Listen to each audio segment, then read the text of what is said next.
buenas noches, señoras y señores. Sean bienvenidos una semana más a este su programa de Televisión Ellín, dedicado especialmente a la agricultura, la ganadería y también el entorno rural de nuestra región y más en concreto de nuestra comarca Campos de Ellín.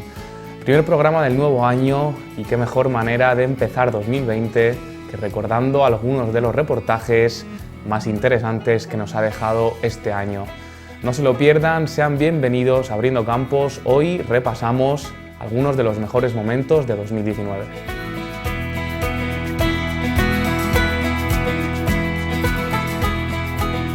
El control y prevención de plagas y hongos en nuestros cultivos es una tarea con una importancia vital para el correcto desarrollo de estos a lo largo de los meses. La cooperativa de ISO Santiago Apóstol nos explicaba cómo se realizan estos tratamientos en invierno en lo que fue uno de los primeros reportajes de 2019. Vean.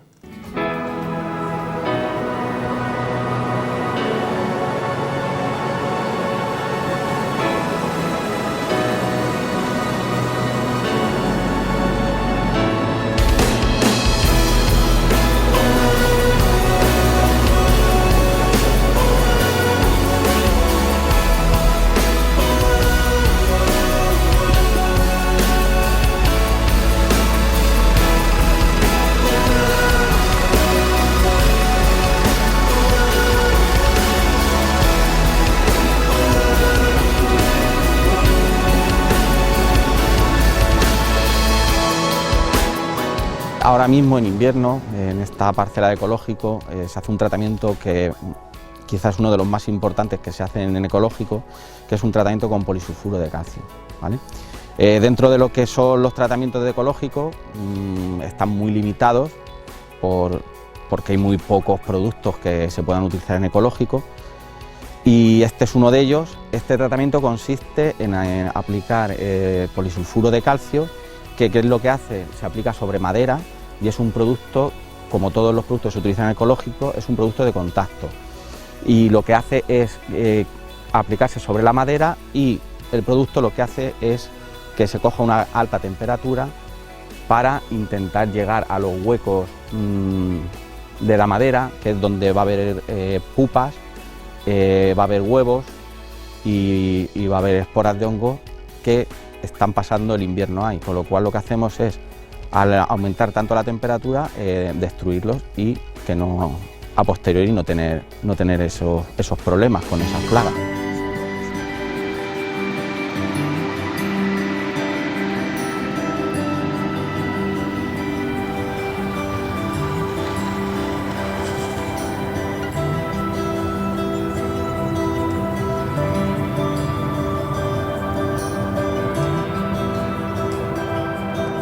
Cuando ya hemos hecho la recolección del albaricoque, ya el árbol va a entrar, está en senescencia, empieza con la caída de la hoja, más o menos a la mitad de la caída de la hoja se hace un primer tratamiento que es o bien con cobre o bien con cardo bordelés, que es una mezcla que lleva azufre y cobre. ¿Para qué se hace ese tratamiento? Ese tratamiento se hace para prevenir que por las heridas de la hoja, por donde se despega la hoja del tallo, tengamos problemas de entrada de algún tipo de hongo o de otra enfermedad. Ese es un primer tratamiento que se hace en otoño. Ahora estamos haciendo este tratamiento que es con polisulfuro. Este tratamiento es también una mezcla, el polisulfuro de calcio es una mezcla de azufre y calcio y este producto lo que hace, ya lo hemos comentado antes, es producir una elevada temperatura y igual es otro producto de contacto, donde toca, eleva mucho la temperatura y mata.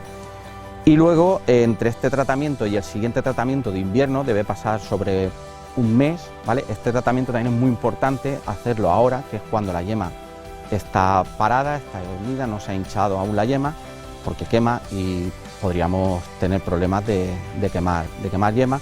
Y luego, cuando va a empezar a abrir flor, se hace un tratamiento de aceite de parafina y cobre, que es igual, es un tratamiento pues preventivo y bueno. Son los tres tratamientos ahora, desde empezar la caída de hoja hasta apertura de flor, que se hacen en cultivo en ecológico.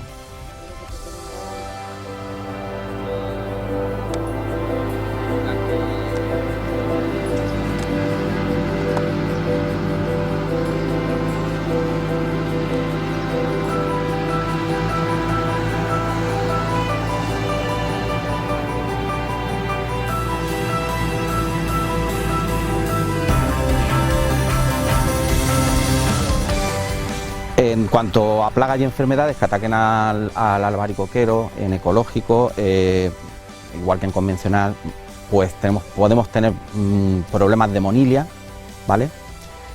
Problemas de oidio, y luego en cuanto a nivel de insectos, problemas de anarsia, pulgón, por supuesto. Y luego ya en el caso del albaricoque, en nuestra zona, como va en una fecha muy temprana, problema de mosca de la fruta no tenemos. Entonces esas serían a grandes rasgos los principales problemas.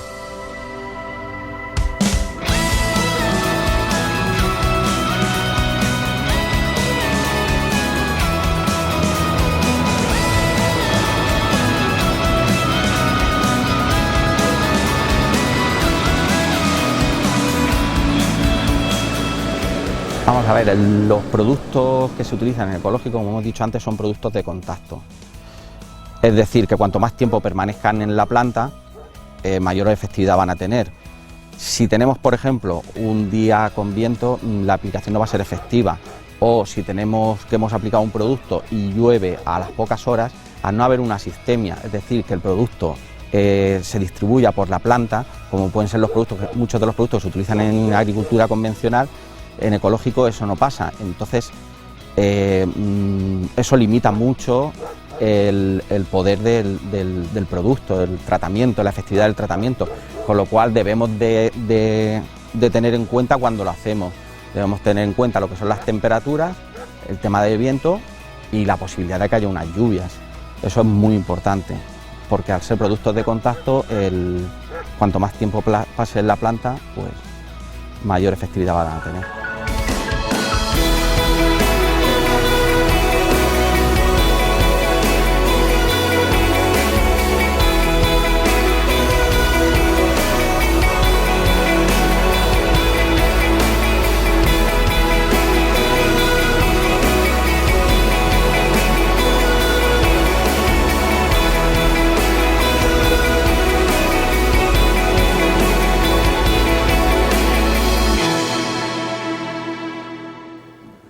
La poda es considerada una de las tareas más técnicas y que más conocimiento requiere para realizarla a la perfección y dejar los árboles y plantas de la manera adecuada para que reciban la luz necesaria y los frutos puedan crecer correctamente. Les enseñamos en el siguiente reportaje cómo se realiza la poda de invierno en los frutales de hueso.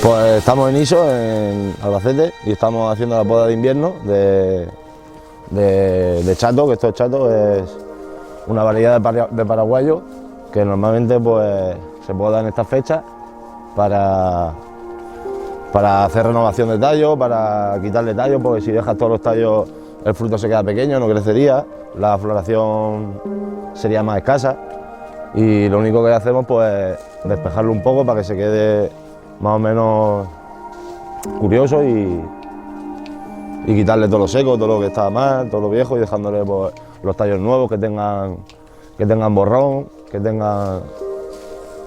donde va a salir la flor y luego va a salir el fruto. Sí, cada variedad lleva su forma distinta de poda. Por ejemplo, esta poda pues hay que quitarle la madera vieja y dejarle la madera nueva para que renueve tallo y renueve la arboleda. En otra arboleda, como por ejemplo almendro o albaricoquero, es al revés, tienes que ir quitándole madera nueva y dejándole la madera vieja, porque es donde trabaja la madera, donde trabaja el fruto y la flor, en madera vieja. Aquí pues trabajar en madera nueva, entonces pues le vamos dejando todo lo nuevo, le quitamos lo viejo y para que salga la flor y luego pues salga la fruta y sea todo en condiciones.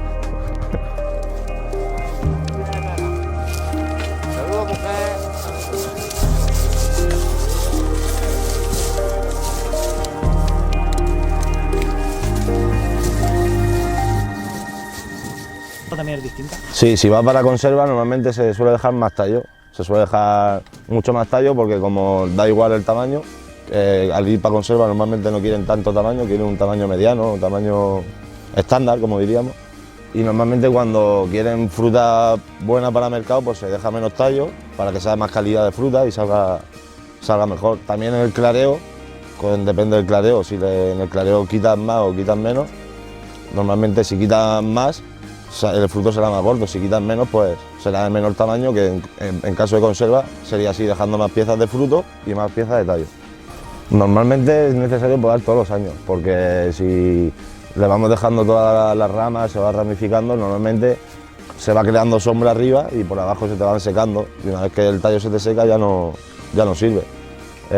Normalmente se suele cortar para que retalle tallo nuevo y haga obras nuevas de tallo y retalle. Si lo dejara años y años sin podar, pues la polea acabaría secándose al final y no valdría.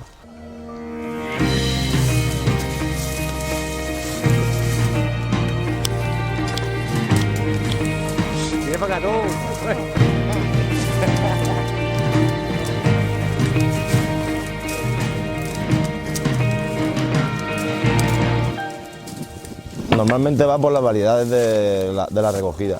Si es una paraguaya que es temprana, pues la tendrás que podar antes, porque antes florecerá, antes el fruto se hará más gordo, entonces tendrás que podarla antes.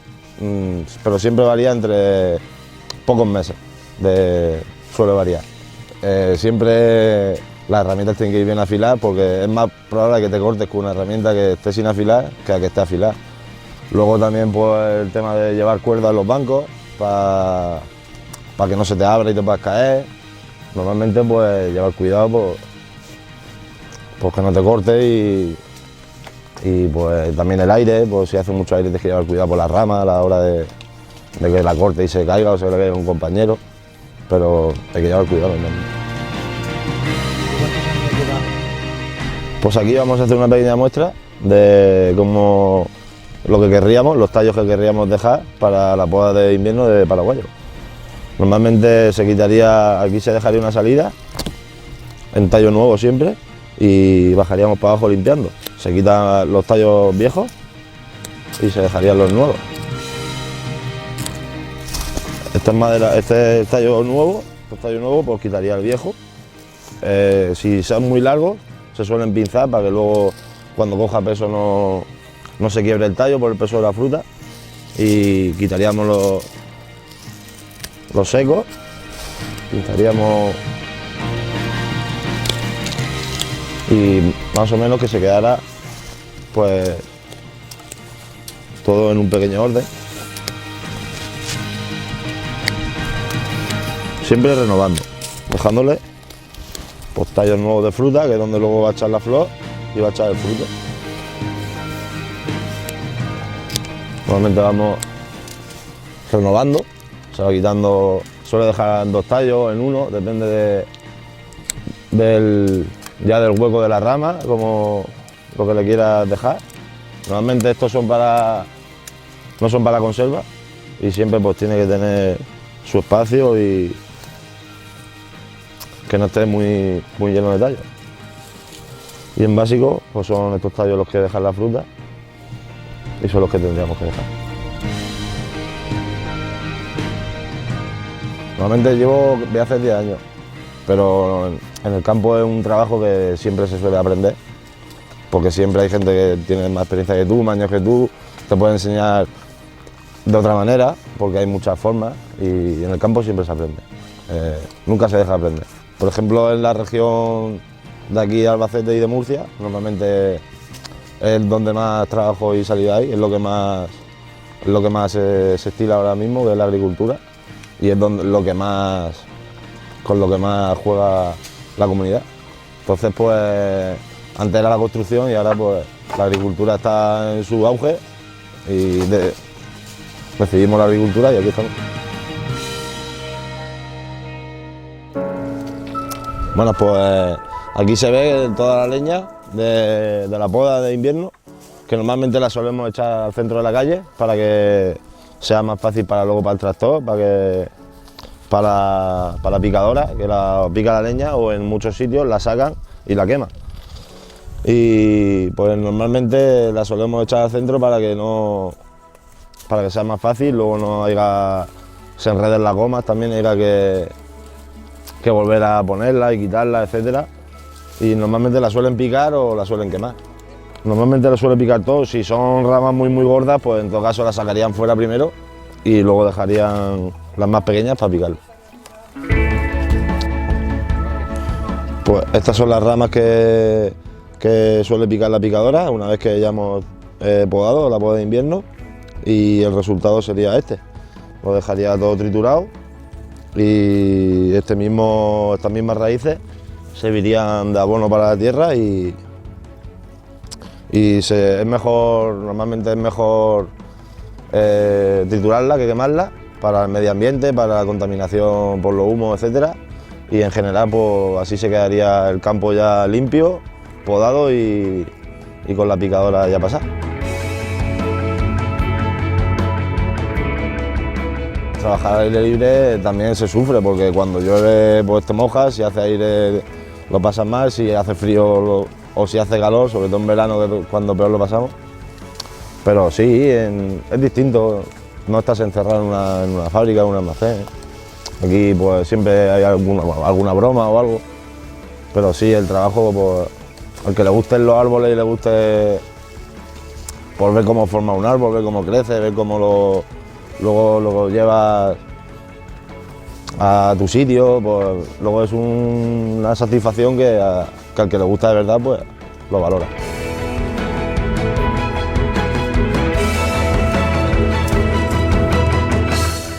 El esparto es hoy un material prácticamente olvidado, pero antaño fue un recurso que ayudó a la ciudad de Llín a desarrollarse económicamente en los años 40 y 50, cuando el resto de España atravesaba serias dificultades para crecer. La mayoría de historiadores coinciden en que Llín no sería lo que es hoy si no fuera por el esparto. En el siguiente reportaje verán con cuánto mimo se tiene que tratar este material, que servía para hacer todo tipo de utensilios, un trabajo puramente manual y tradicional que ya forma parte de la historia de nuestra ciudad.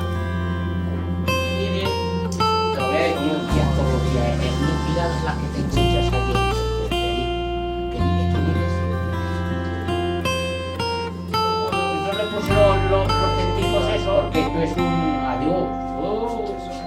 Tengo una vez, tengo que inventar estas cosas viejas. Mira, se baja de España, una planta endémica del Mediterráneo. Si es una cosa ecológica, que es una cosa que se emplea donde gana más, pero Dime, Diego, ¿cuánto tiempo crees que podría aprender una persona a hacer esto? Hombre, si tiene interés, hacerlo todo no, pero ya se inicia y entonces el poquito a poco, cuando se domina que en la posición de los dedos es lo principal que hay para la plaita, mira, tener así los dedos, la posición aprieta, ¿entiendes? Cuando ya pone la posición de los dedos y todo eso, ya es más fácil, ya va él coordinando los dedos así y aprende, pero claro, necesitas practicar, porque de hecho mi mujer la ha intentado ahora y lleva 2 o 3 días y ya casi hace la pleita, mi mujer, que no había intentado, pero ahora le ha dado por, dice, enséñame, y o sea que no tardaría mucho, no tardaría, al lado de uno así que le vaya corrigiendo y todo eso, no tardaría mucho, en un mes ya haría alguna pleita. Y entonces, bueno, la posición de los dedos dices que es importante, sí. ¿Cómo hay que ponerlos? Pues mira, hay que ponerlos así, coger así. Y entonces, mira, se baja el esparto se sube aquí y entonces con el índice se sube. Y con el pulgar se baja. Y entonces se coge así y se aprieta, para que salga aprieta. Entonces aquí la misma operación. Se pone así, se coge aquí con estos dos, con el pulgar y el índice, y aquí exactamente se sube con el índice y se baja con el pulgar. Esa es la base fundamental, porque hay quien coge y lo coge así y entonces ya no te cunde ni va bien. Pues nada, venga, sigue, a ver que te veamos. Estas pléticas son para hacer tamborcicos de esos pequeños de llavero y para hacer de estos abanicos, así de como para pendientes, Para todo, con esta pleitica le doy varias aplicaciones.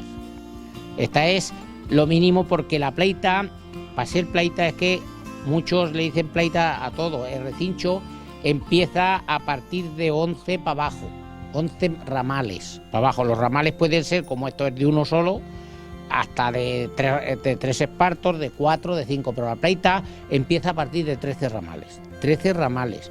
13 ramales pueden ser de un esparto, de 2, de 3, de 4, de 5. Cuanto más espartos, pues más ancha sale la pleita. Esos son 13 ramales. Pero a partir de ahí yo tengo hechas, que ahora te las bajaré, tengo hechas de 21 y 22 ramales. Ahora las bajaré, que es que no las he bajado, la tengo allí arriba para que las veas. Y bueno, a lo mejor aprender a trabajar con el esparto es fácil, pero la imaginación que tú tienes... Hombre, eso ya depende de cada persona. Eso ya depende de cada persona, porque ahora mismo, para que salga una cosa, mira, ahora eso que te he dicho, que voy a hacer un botellero, antes de empezar a hacerlo tienes que estar metido en la cabeza. Si no tú, porque es que quien dice qué manos tiene, no son las manos. Las manos las puedes tener como quieras, lo principal que tienes que tener es la mente, porque antes de que salga una cosa tienes que metértela en la cabeza. Si no la metes en la cabeza, las manos no responden, las manos responden a través de la mente, ¿entiendes? Y entonces yo ahora voy a hacer un botellero que lo tengo ya en la mente y creo que va a salir precioso, ¿entiendes? Y eso primero tiene que ser la imaginación. Cuando quieras hacer una cosa, primero tienes que metértela en la cabeza. ¿Esto cómo lo haría? Así, así, así, y entonces sale. Porque yo prácticamente todo lo que he empezado a hacer no he deshecho ninguna cosa. Oye, me ha venido, luego he hecho otra y a lo mejor no la he superado. La primera que he hecho me ha salido bien. Eso es una suerte también, ¿entiendes? Y bueno, ¿de dónde sacas el esparto? ¿Tanto esparto para hacer todo esto que tienes aquí? Adiós, esparto tú el que quieras, Víctor. Esparto detrás de aquí de mi casa, hicieron un cortafuegos y lo machacaron y entonces salió esparto limpio. Salió porque es como... Y entonces yo ese lo mantengo, como lo cojo todos los años, lo mantengo y esparto tú el que quieras, si esparto ahí a punta pala. ¿Entiendes? Cogiéndolo, y yo tengo aquí toda la zona esta que lo cojo yo, que me sale limpio, me sale más o menos, luego me cuesta menos. Cuando cojo un manojo ya le tengo que quitar poco. Ahora si vas a coger el esparto donde no se ha cogido, si coges un manojo te queda el menos de medio, porque lo demás es viejo, ¿entiendes? Yo de aquí tengo todo el esparto que quiero, todo el esparto, y lo cojo precisamente, que se coge en junio y agosto, para que te coja el tostado bueno, y yo lo cojo y lo guardo para todo el año, para todas las cosas que tengo que hacer en el año. ¿Hay que dejarlo secar? ¿Lleva algún tipo de elaboración? Sí, lo tienes que dejar secar, lo secas, y una vez que lo secas, y tienes que procurar de que no llueva y todo eso. Si llueve lo tienes que coger para que no te se manche. Y ya una vez que lo secas, pues lo dejas en la cámara y ya está. Ese es el esparto crudo para hacer pleita. Pero el otro, el cocido, entonces ese lo coges y lo tienes que tener 35 días en agua estática. No se puede poner en agua corriente, sino no, tiene que ser estática, que se calienta y se cuece. Y entonces luego es cuando se hace el esparto picado. El esparto picado es para hacer recinchos, para hacer cosederas de todo eso, pero para hacer pleita no puede ser el esparto picado. Para hacer puertas tiene que ser de esparto crudo para que salga la pleita bonita. ¿Y cuánto hay que cocerlo ese esparto? ¿Cuánto? Ya te digo, 35 días. Y entonces se saca de la barsa, se deja y entonces se pica con unos rodillos que inventaron aquí en Ellín, que aún los tiene Antonio Sansón, de Escollero Sansón. Aún tiene los rodillos esos para picar el esparto. Primero eran unos mazos y luego inventaron aquí un ellinero, unos rodillos que pican esparto a punta pala. ¿Y cuánto tardas más o menos en hacer alguna? Cuéntame alguna de estas piezas, lo que tardas en elaborarla. Bueno, según lo que sea, el tambor no menester, el tambor no te puedo decir, porque el tambor pues, a lo mejor 30 días de hacer todo eso, el tambor. Hay cositas que menos, un bolso a lo mejor 3 días, un bolso de esos por lo menos 3 días, las zapatillas 2 días, un burrico de esos y todo eso, yo no lo sé, de 8 o 10 días. Todas las alpacas y el burrico y todo eso, todo por 8 o 10 días. Es que estas cosas no, como esa mano no puedes decir, y hay cosas que como las haces únicas tampoco sabes exactamente ahí y casi nada de lo que hagas no puedes decir tanto tiempo, ¿entiendes? Pues, y un cestico, pues un día entero. Para hacer un cestico pequeño, un día entero. Necesitas hacer la pleita y coserlo un día entero. ¿Entiendes? Si esto pides a lo mejor por un cestico 10 euros y se piensa que lo está estafando, no, el que lo entiende sabe que no, ¿entiendes? Porque la mano de obra lleva mucha, ¿no? Lo que pasa es que todo esto no es para venderlo, todos los trajes de torero, la orquesta y todo eso no, y los tambores prácticamente, pues si me encargan algunos, pero son para mi familia, ¿entiendes? Pero cositas así pequeñusas sí, ¿entiendes? Pero no salen ni a 2 euros la hora, así que no te creas que sale muy eso, pero bueno.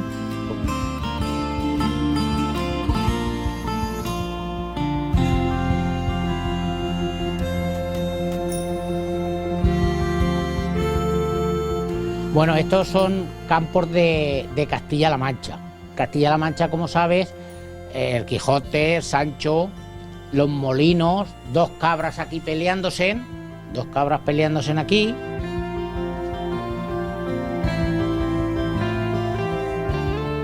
Estos son setas y estos son rosa de azafrán que hemos tenido nosotros toda la vida. Y entonces, sabes que el texto del Quijote, cuando ve los molinos, dice allí, dice, son gigantes. Y le contesta el Sancho, no, son roseros.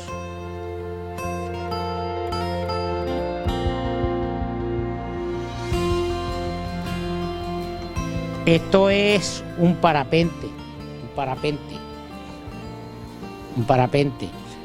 Y esto es campos de Castilla-La Mancha. No, campos de Jin. Aquellos campos de Castilla-La Mancha y estos campos de Jin. Que mira ahí donde está la tendía del esparto, que el esparto antes se tendía en el monte, cuando se cogía para que se tostase. Y esto es el campo de esparto ahí.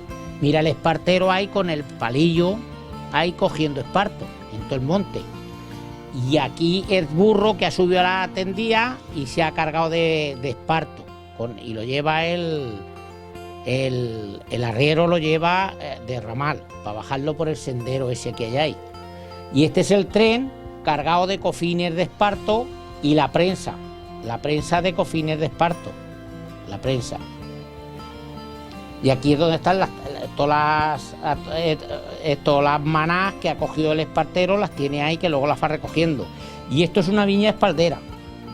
Mira los racimos, ¿entiendes? Que mi nieto está aquí, la viña espaldera. A ver.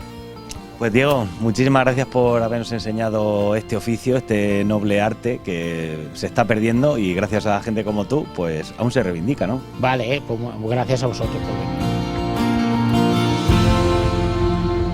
La prevención de incendios es una tarea que no tiene descanso en ningún momento y que es de vital importancia para prevenir incendios y también para reducir su intensidad en caso de que los hubiese.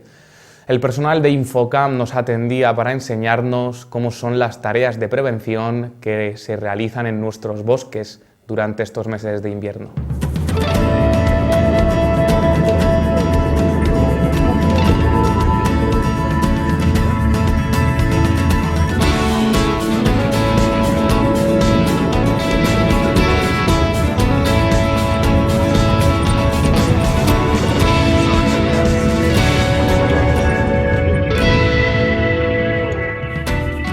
En el sur de la provincia de Albacete, más concretamente en la comarca de Jin. Esta es una zona de las zonas más cálidas de Castilla-La Mancha y el tipo de vegetación que nos rodea, bueno, pues está compuesto de pino alepensis y algunas quercíneas como la coscoja y mucho esparto.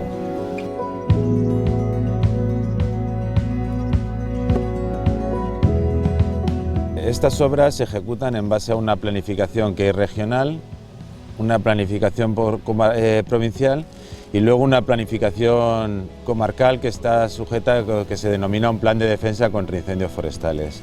Dentro de ese plan de defensa contra incendios forestales de la comarca de esta zona, de esta comarca de Jin, se han marcado unos lugares estratégicamente definidos donde buscamos la disminución del combustible forestal, esto es, quitar madera, ramas, para que en caso de que haya un incendio la intensidad del fuego sea menor y los operativos de incendios, los que dirigimos los incendios, podamos tener una oportunidad de extinción. Esto es, que nos sea más sencillo apagar los incendios.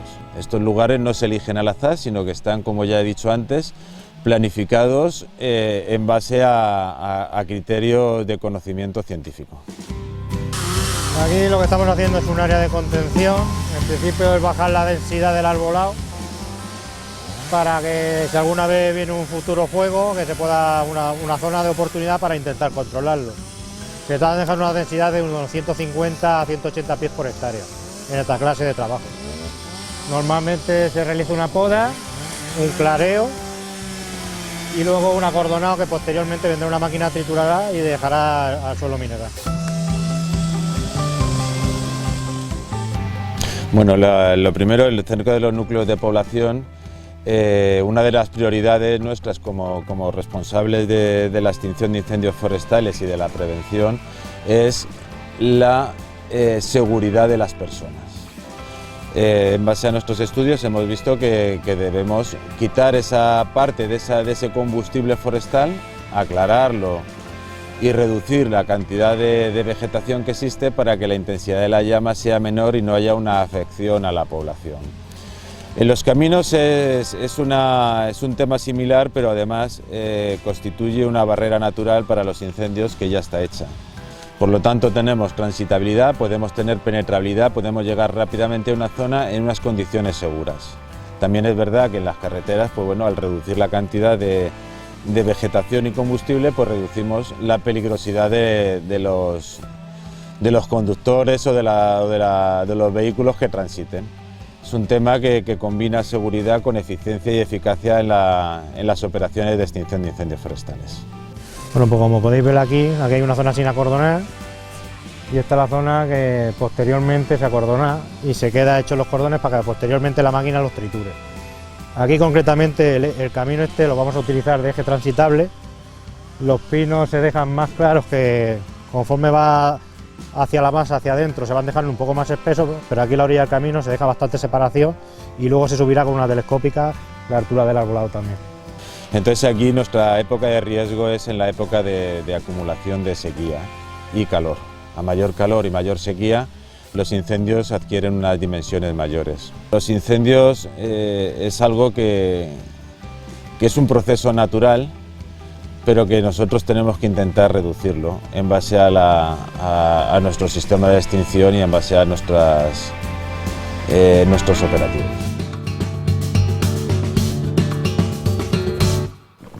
Aquí a la izquierda podemos apreciar cómo es la zona antes de tratar.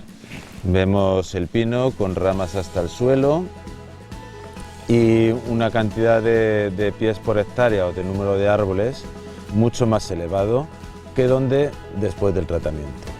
Si os fijáis, aquí a la derecha el número de árboles ha disminuido, hemos cortado aproximadamente un 50% y además el arbolado que ha quedado lo hemos podado hasta una altura que nos permite la herramienta de corte, que en este caso es la motosierra, que no se puede subir por el bloque motor por encima del hombro. En caso necesario, algunos pinos que fueran más grandes, para poder podarlos de una altura mayor, se utilizaría otra herramienta que es la pértiga, que utilizamos de forma muy frecuente en los trabajos forestales.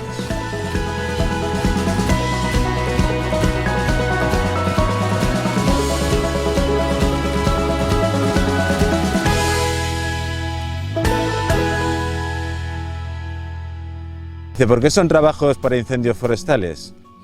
Porque rompemos la continuidad del combustible forestal, tanto en sentido vertical como en sentido horizontal. Aquí vemos un pino que tiene las ramas hasta abajo. Para romper esta continuidad vertical, lo que hacemos es podarla. En aquel pino que tenemos allí enfrente podemos verlo. Ya hemos roto esa continuidad vertical. Esto es, si llega un incendio no subirá copas. Aquí lo podemos ver en este pino. Ha habido una poda aproximadamente hasta 2 metros de altura. Aquí, en caso de incendio, el fuego no subirá a través del pino. También hemos hecho un segundo tratamiento, que es, como hablábamos antes, un anclareo. ¿Esto qué significa? Hemos quitado número de árboles. o hemos cortado árboles para que no estén juntos uno junto a otro. Aquí veis la distancia, la hemos dejado entre 8 y 10 metros en función para que deje una densidad adecuada de árboles que nos permita que el fuego no vaya de un árbol a otro, en sentido horizontal. Y por supuesto todo este combustible, todas estas ramas y troncos y leña, al final la machacaremos, la trituraremos y se incorporará por fin al suelo, y con esto dejaremos un tratamiento específico para incendios forestales.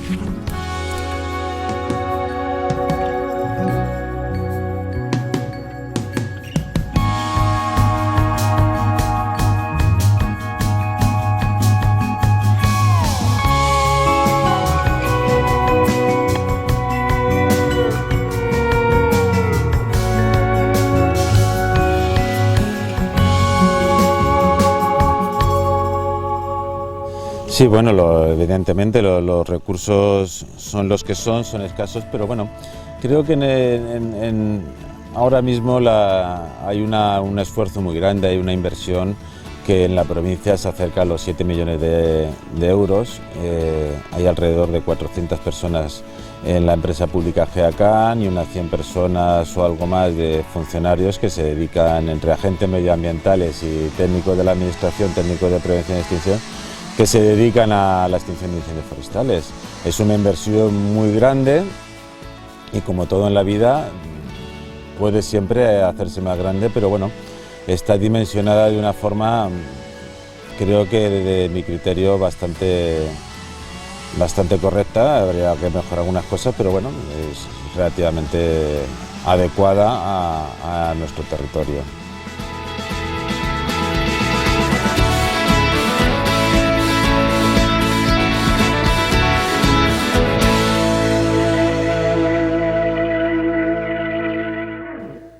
Y debido a los cálidos inviernos de estos últimos años, principalmente atribuidos al cambio climático, algunos cultivos están viendo alterados sus ciclos de floración.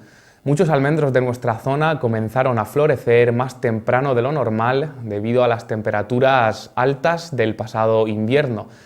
Hablamos con el personal de ITAF en Cordovilla, donde tienen distintas variedades de almendro para comparar cómo son los ciclos en cada una de ellas.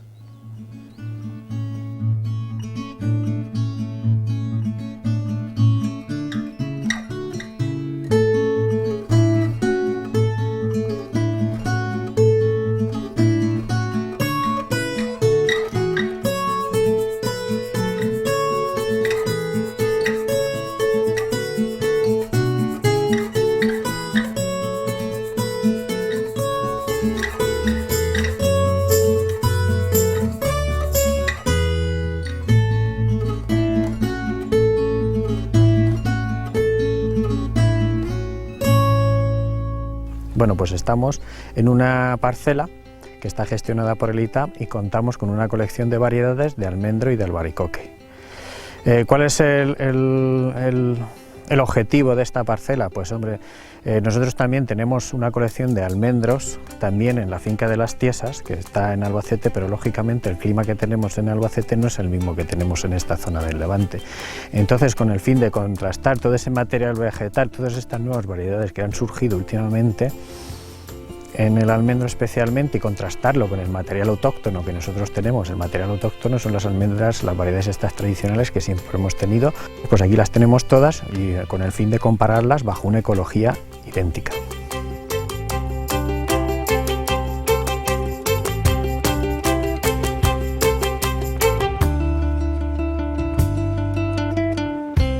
Bueno, digamos que uno de los mayores indicativos de cómo se está comportando el invierno es el comportamiento que tienen las plantas, especialmente en el almendro. Todo lo que está relacionado con la fenología. La fenología es la respuesta que tiene el almendro a las condiciones climáticas que ese año están sucediendo. ¿Qué es lo que le ocurre? Pues tenemos variedades como la Desmayo largueta o la Marcona, que son de las primeras en florecer. Unas temperaturas muy cálidas hacen que esa floración se adelante con respecto a otros años.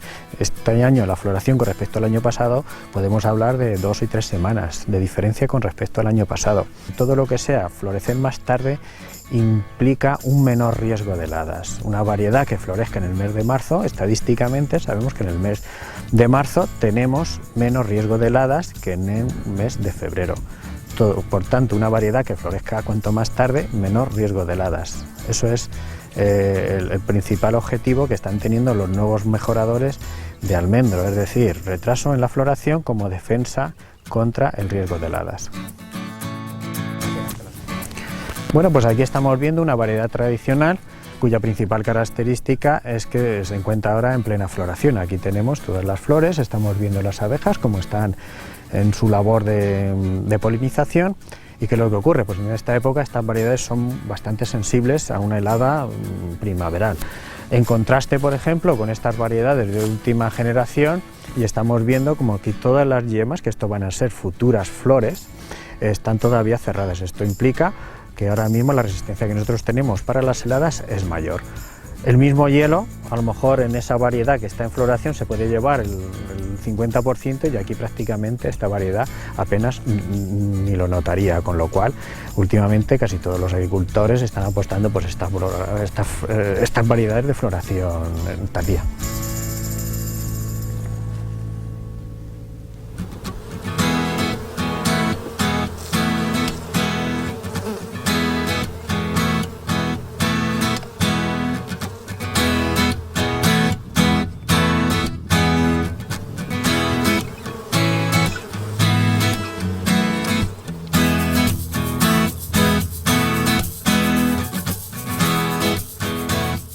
Bueno, pues nosotros tenemos ahora mismo las cotizaciones de la almendra, pues casi siempre tenemos las nuevas variedades estas que contamos hoy en día, y tenemos a las almendras comunas, que digamos entendemos como comuna, como un conjunto de variedades sin identificar que se venden todas mezcladas.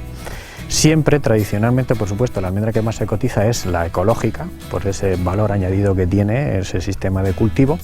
Y luego dentro de las variedades de almendra, pues siempre la que mejor se ha cotizado ha sido la variedad Marcona y después la Desmayo Largueta. Dice, las almendras estas tradicionales siempre han tenido una diferencia de cotización bastante elevada con respecto a las variedades comunas. ¿Qué les pasó el año pasado? Pues las almendras Marconas y Desmayo Largueta sufrieron una caída en los precios de cotización, llegando a estar muy cerca en la cotización con respecto a una almendra Guara o una almendra Ferrañés. Las diferencias que tradicionalmente que nosotros teníamos a lo mejor era 2 euros, incluso 3 euros de diferencia en el kilogramo de almendra grano con respecto a una almendra tradicional. El año pasado, después de esa bajada, pues nosotros teníamos 25, 50 céntimos. En Marconas tenemos una variedad que necesita polinización cruzada, es imprescindible en las abejas, es sensible a las heladas. Entonces ese coste productivo que nosotros tenemos en obtener las Marconas, pues no compensa en determinadas zonas esa diferencia que hay de precios. Entonces son unas variedades que cada vez se están cultivando menos.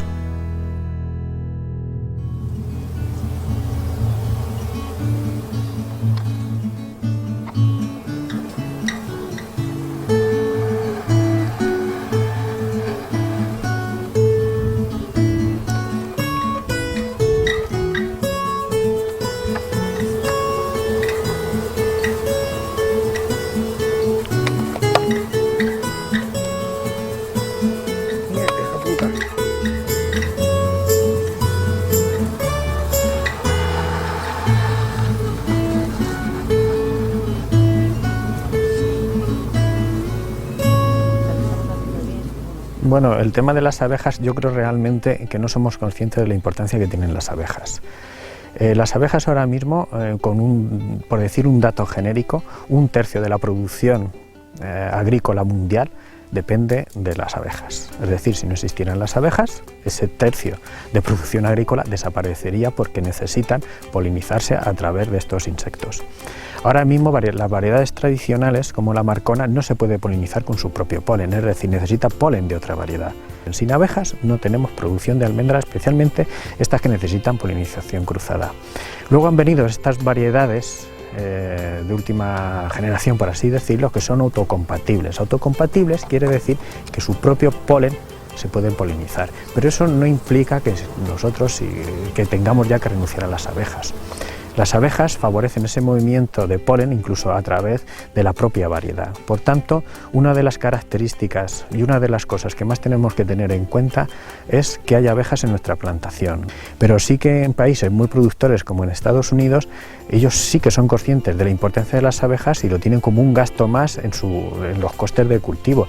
Y estamos hablando a veces que hasta un 15 o un 20% de los costes productivos de la almendra norteamericana son gastos de polinización. Y enfocar el tema de todos los plaguicidas que nosotros estamos usando, que tenemos que usarlos con muchísima tasa, con muchísima medida, con el fin de que nosotros no podemos ya matar las plagas a cañonazos, es decir, nosotros tenemos que ser conscientes de la materia activa y contra quién va, porque a veces por matar una determinada plaga, pues nosotros estamos destrozando, aniquilando las abejas, y las abejas desde luego no estamos en condiciones de renunciar a estos insectos.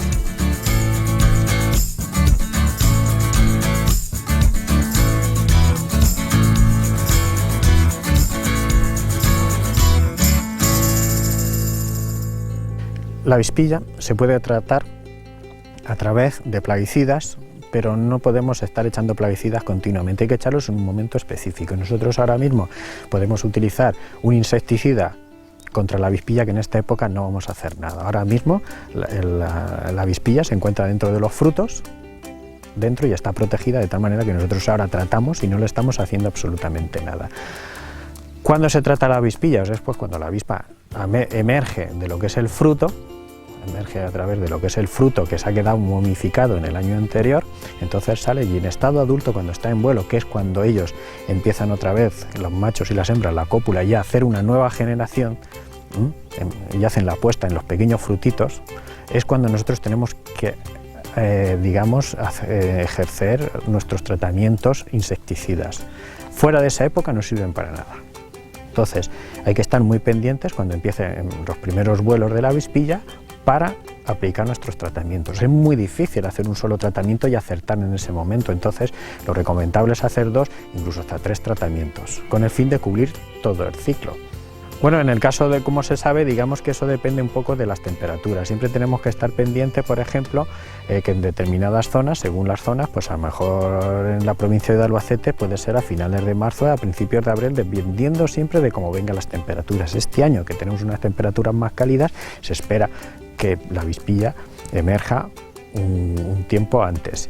Entonces, pues los métodos que se están haciendo para el control es, pues escogemos frutos de los árboles que nosotros sabemos que están infectados y se meten en una caja en la que se le ha puesto, en esa caja, y entonces se le ha puesto una especie de, con una botella transparente que está en contacto con esa caja, y entonces cuando emergen los adultos van buscando la luz y se cuelan en la botella esa que está afuera, y entonces es cuando nosotros podemos saber cuando está el adulto volando.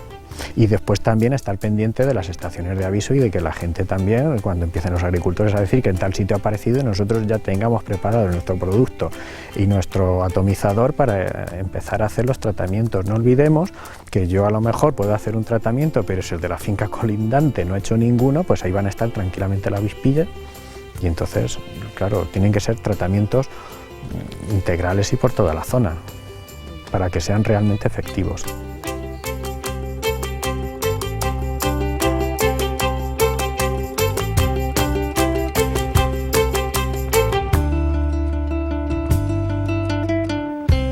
Ahora nos vamos unos minutos a publicidad, enseguida volvemos, no se muevan, les seguimos enseñando los mejores reportajes de 2019 a la vuelta.